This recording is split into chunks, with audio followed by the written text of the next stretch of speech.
fiat currencies have a 100% failure rate historically.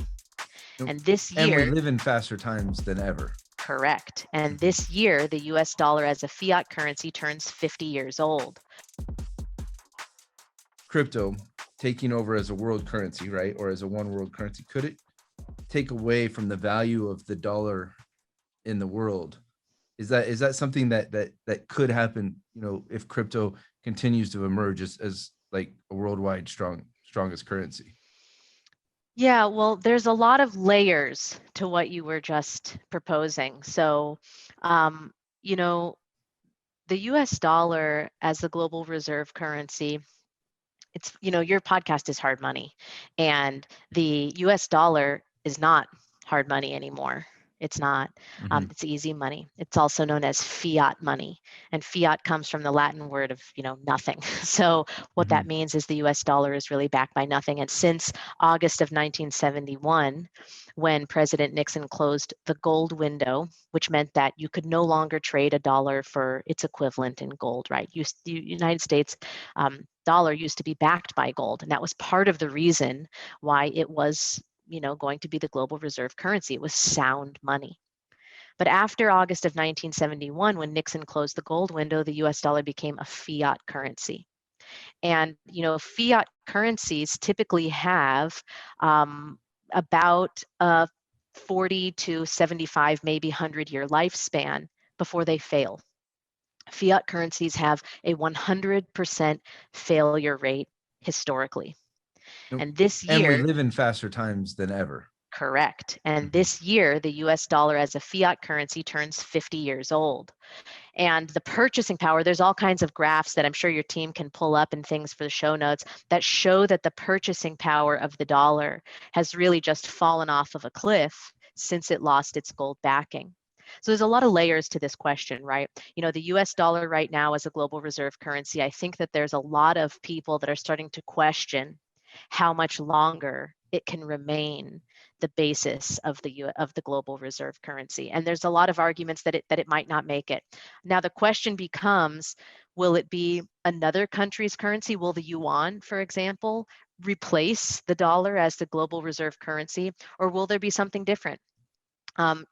Many economists believe that, and specifically our founder and my husband Jeff Neighbors has often said, the first country that ties their currency to Bitcoin will become the world's reserve currency or become the world's soundest currency.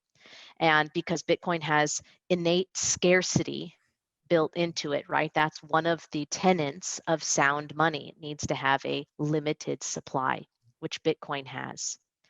So if there's a country that ties their currency to Bitcoin, I think that could fairly immediately be the world's soundest or strongest I'd want to currency buy and some maybe take Bitcoins over. the day before they did that, though. Yeah, right. Well, we don't know what day that might happen. So the thought is to get some Bitcoin into your portfolio now, in preparation of that potentially happening in the future.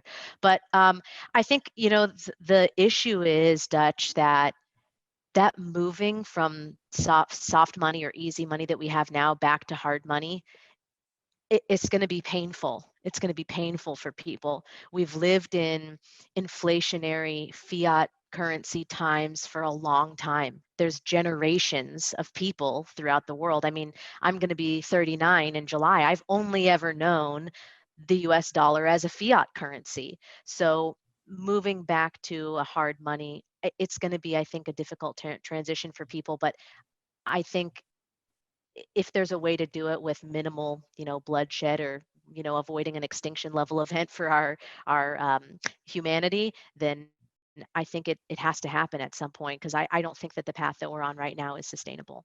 I was just thinking, like, there's an old poster we have on the wall here for hard money. I'll try and show it to you, right? Yeah, let me see. It's over there Yeah, for hard money, yeah, right? I love that. When the Dreams don't concept, work unless, what does that say? Dreams don't work unless you do. Yes, I love unless it. you do. And that's like when we first had a concept for hard money, a long time ago, when we were putting together a trailer for a TV show and different things, right? And so that's Hmm. when that poster was created. But I'm thinking, like, the future, the next hard money poster is going to need digital currency in there, not just dollars, right? And different things. So I Absolutely. was like, So with that said, if you go like down that trail, right? If as countries, if the world goes to digital currency, right? Do countries start to lose some of their individual sovereignty, right? Or is that part of the push? If you said that the World Bank, right, is behind that conspiracy theory of a one world government, right? Does the push to cryptocurrency kind of a part of that, a part of that does it back those arguments, I guess? Is it, maybe it is or maybe it's not, I don't know. Does You it know, push down that path?